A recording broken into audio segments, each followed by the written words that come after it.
নমস্কার, আমি আপনার জ্যোতিষ বন্ধু সৌমিক। আজকে যে বিষয়টা নিয়ে আলোচনা করব সেটা অত্যন্ত গুরুত্বপূর্ণ টপিক, শনির সাড়ে সাথে নিয়ে।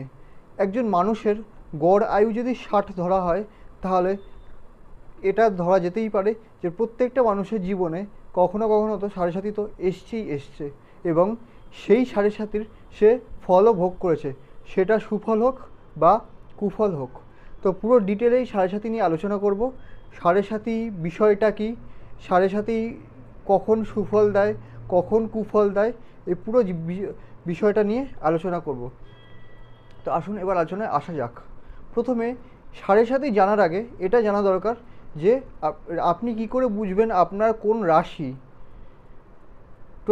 জ্যোতিষে টোটাল 12টা ঘর। এই 12টা ঘরের মধ্যে চন্দ্র যেই ঘরে অবস্থান করে আছে আপনার জন্মের সময় চন্দ্র যেই ঘরে অবস্থান করে আছে সেটা হলো আপনার রাশি। ধরুন আপনার জন্মের সময় চন্দ্র মেষের ঘরে অবস্থান করে আছে, তাহলে আপনার মেষ রাশি। চন্দ্র বৃষর ঘরে অবস্থান করে আছে, তাহলে আপনার বৃষ রাশি। ধরুন চন্দ্র মিথুনের ঘরে অবস্থান করে আছে, তাহলে আপনার মিথুন রাশি। বা চন্দ্র কর্কটের ঘরে অবস্থান করে আছে, আপনার তাহলে কী রাশি? কর্কট রাশি। তো এই 12টা ঘরের মধ্যে দেখতে হবে চন্দ্র কোন ঘরে অবস্থান করে আছে, সেটাই হলো আপনার রাশি। এইবার এটা গেল জন্মের সময় চন্দ্রের অবস্থান। এইবার গোচরে, অর্থাৎ আমি বলছি কি বর্তমান সময় শনি যখন চন্দ্রের ওপর দিয়ে যখন পাস করবে, তখন কিন্তু সেটা কিন্তু সাড়ে সাতই হয়। অর্থাৎ একটা উদাহরণ দিই আপনাদের। ধরুন জন্মের সময় আপনি দেখলেন যে মেষ, আপনার রাশি হচ্ছে মেষ রাশি। আপনার রাশি কি? মেষ রাশি। এইবার আপনার সাড়ে সাথে কখন আরম্ভ হবে? আপনার সাড়ে সাথে আরম্ভ হবে মেষের আগের ঘরে যখন শনি যখন ট্রানজিট করবে গোচরে। ধরুন আপনার মেষ রাশি, আপনি দেখলেন আপনার জন্মের সময় চন্দ্র মেষের ঘরেই বসে আছে, তাহলে আপনার কি হলো? মেষ রাশি। এবার আপনাকে ট্রানজিট দেখতে হবে, বর্তমান সময়ের গোচর। রাশি দেখবেন জন্ম সময় দিয়ে, এবার সাড়ে সাথে দেখবেন বর্তমান সময়ের গোচর দিয়ে। তো বর্তমান সময়, সাপোজ আমি একটা উদাহরণ দিচ্ছি, আপনি দেখলেন যে শনি এসেছে মীন রাশিতে, তাহলে আপনার সাড়ে সাতই আরম্ভ হয়ে গেল। ধরুন আপনি যদি মেষ রাশি হয়, আপনার আগের ঘরে যখনই শনি ট্রানজিট করে আসবে তখন সাড়ে সাতই আরম্ভ হবে, এবং সেটা হবে সাড়ে সাতই ফার্স্ট ফেজ। এবং সেই শনি যখন আপনার রাশির ওপরে যখন আসবে সেটা হবে সাড়ে সাতের সেকেন্ড ফেজ। এবং আপনার রাশির পরের ঘরে যখন শনি যাবে তখন সেটা হবে শনি সাড়ে সাতের থার্ড ফেজ। এবং তারপরে ঘরে যখন শনি চলে যাবে তখন আপনার শনি সাড়ে সাতি থেকে আপনি কিন্তু মানে থার্ড ফেজের পরে কিন্তু শনি সাড়ে সাতি থাকে না। যেমন ধরুন মেষ রাশি, মিন থেকে আপনার শনির সাড়ে সাতি আরম্ভ হবে, মেষের ঘরে শনি এলো, আপনার সাড়ে সাতির সেকেন্ড ফেজ আরম্ভ হলো। এইবার ফার্স্ট ফেজ স্টার্ট হলো মিনে, সেকেন্ড ফেজ স্টার্ট হলো মেষে, থার্ড ফেজ স্টার্ট হবে শনি যখন বৃষতে যখন ট্রানজিট করবে, তখন সেই শনির সাড়ে সাথে থার্ড ফেজ স্টার্ট হবে, এবং বৃষ যখন ছেড়ে চলে যাবে তখন কিন্তু সাড়ে সাথে আপনার শেষ হয়ে যাবে। তো শনি সব থেকে স্লো মুভিং প্ল্যানেট, 2.5 বছর করে এক একটা ঘরে মুভ করে। তো 2.5 বছর ধরে এক একটা ঘরে মুভ করে শনি। তো এইবার শনি মিনের ঘরে থাকবে 2.5 বছর। ধরুন এবার মেষের ঘরে এলো, মিন থেকে এলো মেষের ঘরে, সেখানেও থাকবে 2.5 বছর। এবং মেষ থেকে এলো বৃষের ঘরে, সেখানেই থাকবে কত? 2.5 বছর। তো আপনি যদি মেষ রাশি হয় বা আপনার যে কোনোই রাশি হোক, শনির সাড়ে সাতই হয় 7.5 বছর। 3টে ফেজ, একটু আগে বললাম শনির সাড়ে সাথে 3টে ফেজ হয়। অর্থাৎ আপনার রাশির আগের ঘরে 2.5 বছর, আপনার রাশির ঘরে 2.5 বছর, আপনার রাশির পরের ঘরে 2.5 বছর। তাহলে টোটাল 7.5 বছর ধরে শনির যে শনির এই যে ট্রানজিটটাকে, এটাকে বলে শনির সাড়ে সাতি। তো আশা করি সাড়ে সাতির বিষয় বোঝাতে পারলাম। এইবার আপনি বলবেন যে আপনার কি করে বুঝবেন যে বর্তমান সময়ে কার কার সাড়ে সাতি আছে? আপনি আপনার জন্মকুণ্ডলিটা খুলুন, যদি দেখেন আপনার মকর রাশি, তাহলে বর্তমান সময়ে আপনার সাড়ে সাতি আছে। আপনি যদি দেখেন যে আপনার কুম্ভ রাশি, তাহলে আপনার বর্তমান সময় সাড়ে সাতি আছে। যদি আপনি যদি দেখেন যে আপনার মীন রাশি, তাহলেও কিন্তু বর্তমান সময় আপনার সাড়ে সাতি আছে।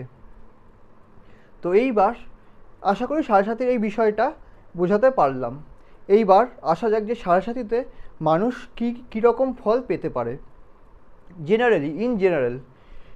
তো সাড়ে সাতির বিষয়টা আমি বললাম কি, যে শনি যখন চন্দ্রের উপর দিয়ে যখন ট্রানজিট করে, তো চন্দ্র হচ্ছে গিয়ে কি মন, চন্দ্রের সাথে শনির কিন্তু বিশেষ একটা সখ্যতা নেই। তো যখন শনি যখন সাড়ে সাথে যখন স্টার্ট হয়, তখন কিন্তু আপনার মনের উপরে কিন্তু সবার আগে প্রভাব ফেলে।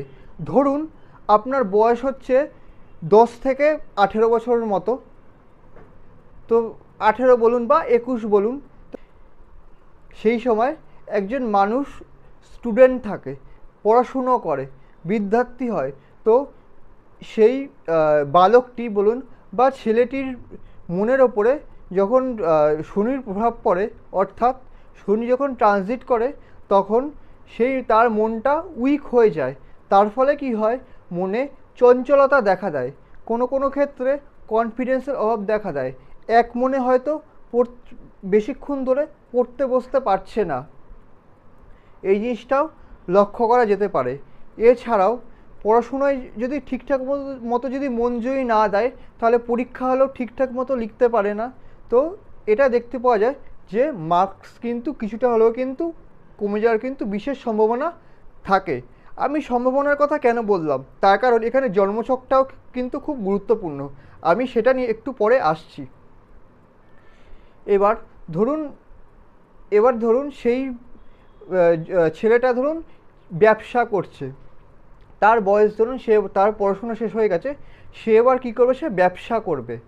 এবার ব্যবসা করতে গেলে তো সঠিক সময় সঠিক ডিসিশানটা তো খুব ইম্পর্টেন্ট। ডিসিশানটা আমরা কিসের থেকে নেই, এক হচ্ছে গিয়ে ব্রেন মাথা, এক হচ্ছে গিয়ে মন, এই দুটো থেকেই কিন্তু ডিসিশান নেই। এবার শনির মনের ওপরে যেহেতু প্রভাব ফেলছে, তাই কি হয়, বেশ কিছু ডিসিশান কিন্তু ভুল হবার কিন্তু বিশেষ সম্ভাবনা ব্যবসার ক্ষেত্রে থাকে। সেই জন্য ব্যবসায় আর্থিক লোকসানের সম্ভাবনা কিন্তু থেকে যায়।